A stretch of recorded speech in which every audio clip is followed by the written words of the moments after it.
গত 18 মে 2025 তারিখে মুন্সিগঞ্জ জেলা প্রশাসক কর্তৃক 6,50,00,000 টাকার মূল্যের ভাসানচর বালুর মহল মনির এন্টারপ্রাইজ এর নামে ইজারা পাই।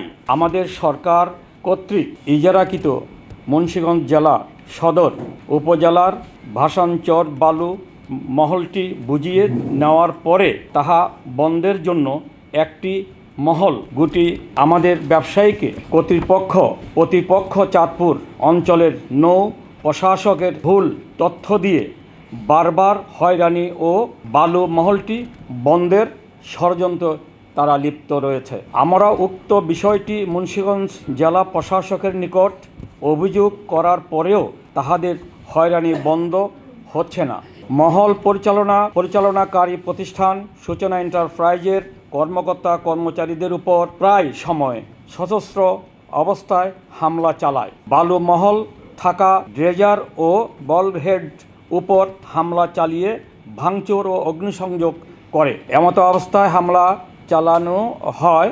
ইহাতে আমাদের কোম্পানি ও বলহেড ড্রেজার ব্যবসায়ীগণ মারাত্মকভাবে জানমালের ক্ষতিগ্রস্ত হচ্ছে। আমরা এই ইজারাকৃত সরকারি রাজস্ব সরকারের কোষাগারে জমা দানের মারাত্মকভাবে বাধার সম্মুখীন হচ্ছি। উল্লেখ থাকে যে গত 12 নভেম্বর 2025 তারিখে সকাল আনুমানিক 10:30 সময় Bangladesh coast guard Chandpur zone এর একটি টহল টিম মোহনপুর মতলব উত্তর লঞ্চঘাট সংলগ্ন হইতে একটি স্পিডবোটে অবস্থান করা 5 জন ব্যক্তিকে সন্দেহমূলকভাবে আটক করে, যাহা আমাদের বালু মহলের সীমানার কয়েক মিটার বাহিরে। আটককৃত ব্যক্তিদের নামে মতলব উত্তর থানার চাঁদপুর 12/11/25 তারিখের coast guard Mohanpur outpost Mohanpur Bangladesh coast guard এর সদস্য সারওয়ার হোসেন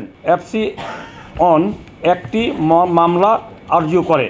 উক্ত মামলায় ভাসানচর বালু মহল মুন্সিগঞ্জ এর পরিচালনা প্রতিষ্ঠান মেসাজ সূচনা এন্টারপ্রাইজের মালিক বিশিষ্ট ব্যবসায়ী ও সমাজসেবক জনাব গোলাম কিবরিয়া মিজিকে ষড়যন্ত্রমূলকভাবে আসামি করা হয়, যাহাতে আমরা গভীর উদ্বেগ ও জোর প্রতিবাদ জানাচ্ছি। আমরা বালু মহল পরিচালনাকারী সরকারি সকল রাজস্ব পরিশোধ করে এই ও ইজারা সকল সত্য মেনে পরিচালনা করছি। আমরা মনে করি সরকারি রাজস্ব পরিশোধের ব্যাঘাত ঘটানোর জন্য কিবরিয়া মিজির ব্যবসায়িক প্রতিপক্ষ ষড়যন্ত্র মিথ্যা ও বানোয়াট মামলায় গোলাম কিবরিয়া মিজিকে ফাঁসানোর হচ্ছে, যাহা নিশ্চক ওনাকে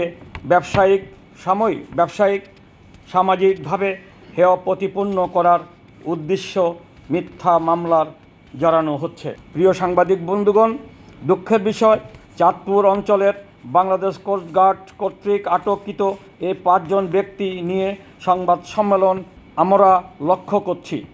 জনাব কিবরিয়া মিজিকে কুখ্যাত নৌ ডাকাত হিসাবে কয়েকবার উক্তি করেছেন, যা একটা সুশৃঙ্খল বাহিনী দ্বারা আমরা প্রত্যাশা করি না। তাই আমরা দাবি করছি বিষয়টি সুনির্দিষ্টভাবে তদন্ত করে কোস্টগার্ড কর্তৃক বক্তব্যটি এবং মিথ্যা মামলার থেকে গোলাম কিবরিয়া মিজির নাম প্রত্যাহারের জোর দাবি জানাচ্ছি। মোহনপুরে 5 জন যে ব্যক্তিকে আটক করার সময় জনাব কিবরিয়া মিজি ওই এলাকা বা তার আশেপাশের অবস্থান ছিল না, কিন্তু তারপরেও নিরপরাধ ব্যক্তিকে জড়িয়ে মিথ্যা বানোয়াট জড়িয়ে ব্যবসায়ীকে প্রতিপক্ষরা সোশ্যাল মিডিয়া ও এলাকার উচ্ছৃঙ্খল উল্লাস করছে। তাই আমরা মনে করি এটি একটি আইন শৃঙ্খলা পরিস্থিতি অবনতি ও নিরীহ ব্যবসায়ী জনাব গোলাম কিবরিয়া মিজির উপরে জুলুম ও মানবাধিকার লঙ্ঘন করা হয়ে হচ্ছে। আমরা অবিলম্বে আপনাদের মাধ্যমে জনাব গোলাম কিবরিয়া মিজিকে জড়িয়ে কোস্টগার্ড কর্তৃক হয়রানিমূলক বক্তব্য ও মিথ্যা মামলা প্রত্যাহারের জোর দাবি জানাচ্ছি।